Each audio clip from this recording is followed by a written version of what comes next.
Hey guys, I have a couple of exclusive interviews for you today with the artists from Metazoo. We got a couple of phenomenal guys that love what they do and are very excited to tell you what's in the pipeline coming up for Metazoo.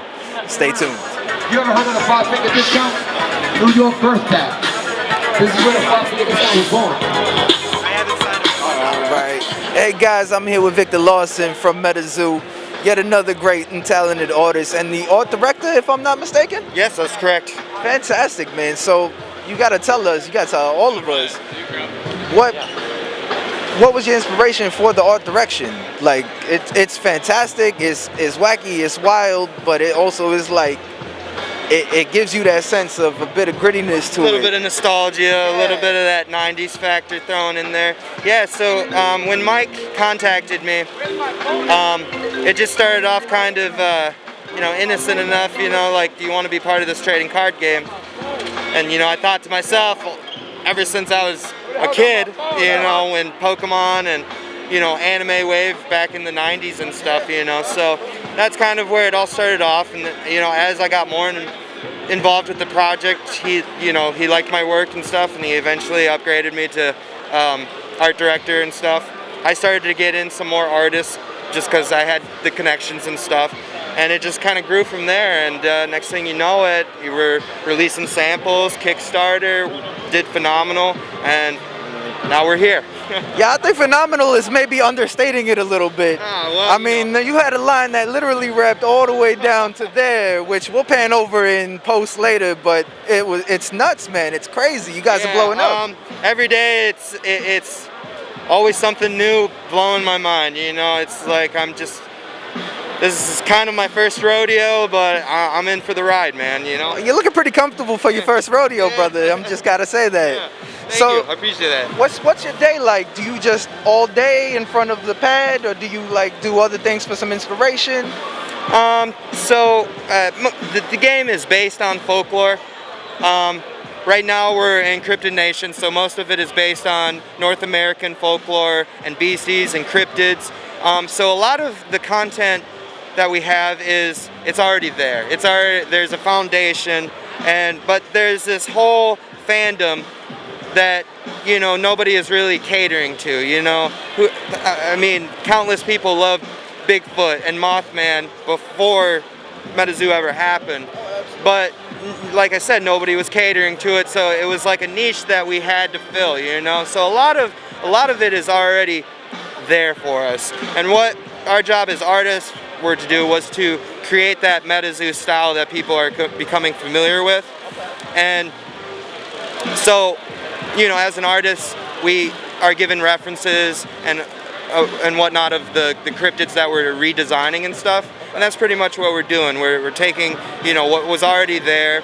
In fact, just to give you an example, Bigfoot card. Right. Everybody knows that classic video of Bigfoot, walking, lumbering, that sway, and we try to incorporate that same look into the card, that same feel. So when people looked at these cards, they got that same feeling of when they watched those super top secret, mysterious videos. They blurred it on purpose so you can't actually. Yeah, we wanted to capture that same essence for the game as well. So, us artists, we just did our best to redesign, cool designs for these beasties and cryptids and whatnot, and looks like we did a fairly decent job, Yeah, again, understating it, master of understatement here, but so I do have a question. You're talking about all this folklore, and we were talking to some of the other artists, and they were talking about other influences from other places. Is the Loch Ness Monster coming in on this at some point? Oh yeah. There will be no stone unturned within the cryptid world. We want to get to every region of the world.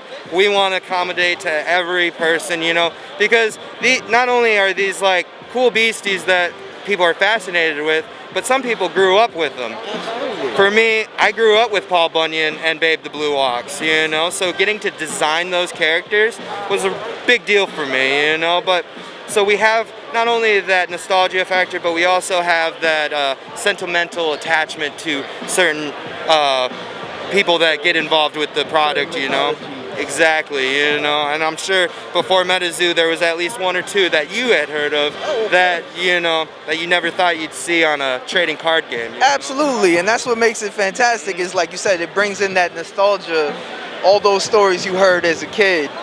And, you know, being of a Filipino background, I can't wait till you guys make it over there because we got plenty of We've been asked a lot if we're heading over to the Philippines just because you guys have so many over there that we're definitely heading over there. Our next set is Yokai Island. So we are heading across the sea to do that next, right after Cryptid Nation is finished.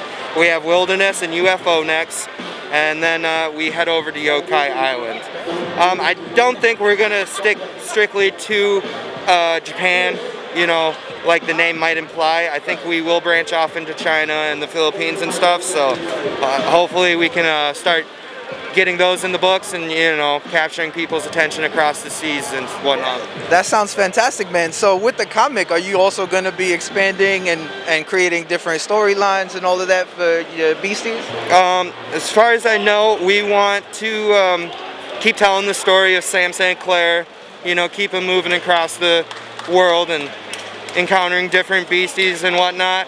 I don't want to say too much, but you know, with the rising popularity of the game, we are definitely in the talks of eventually getting an animation done for the game as well. So yeah, you guys are just gonna have to stay tuned. That sounds okay. So before we, you know, finish up here, if you had a studio to work with for animation, either overseas or here in America, is there anyone that you would work with? Perfect world, you get to pick.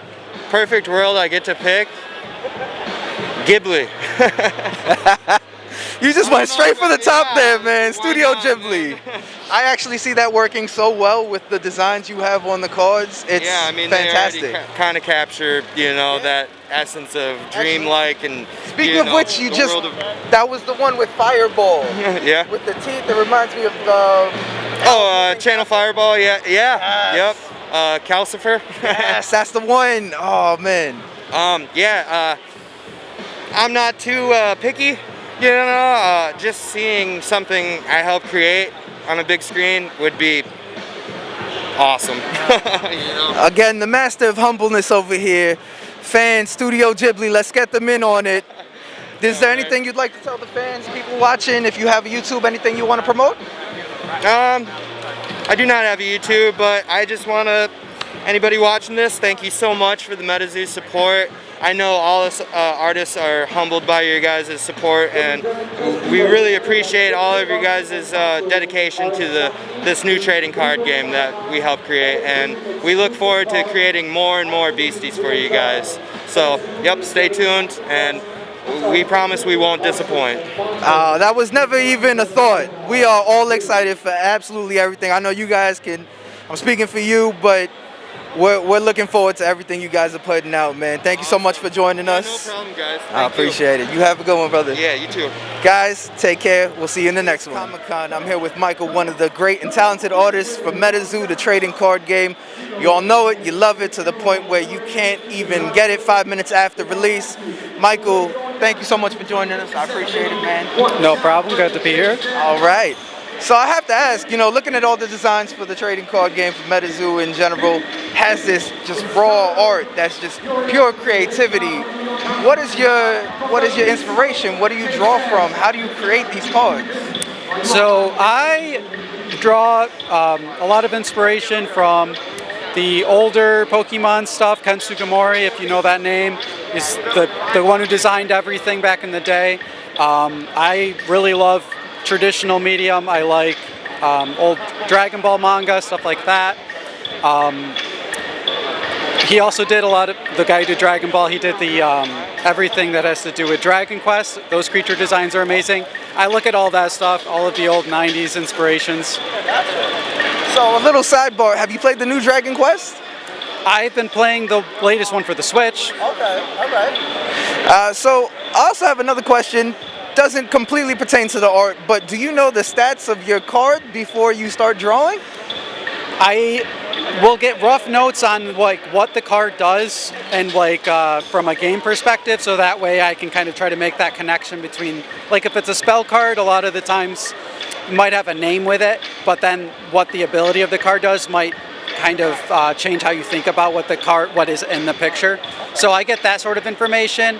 Other than that, I usually, if it's a creature, I'm more interested in like the lore and like the real life, like how this creature like came about and its abilities. So on average, how many iterations do you have to do for a single card before it actually goes into production? It kind of depends. Sometimes I'll do like 1 or 2 sketches, and it's good enough as a blueprint for us to move on to like a final sketch or something like that. I show everything to the owner, so he kind of has to approve it. Before I send things to him, sometimes I'll do like 20, 30 versions of something.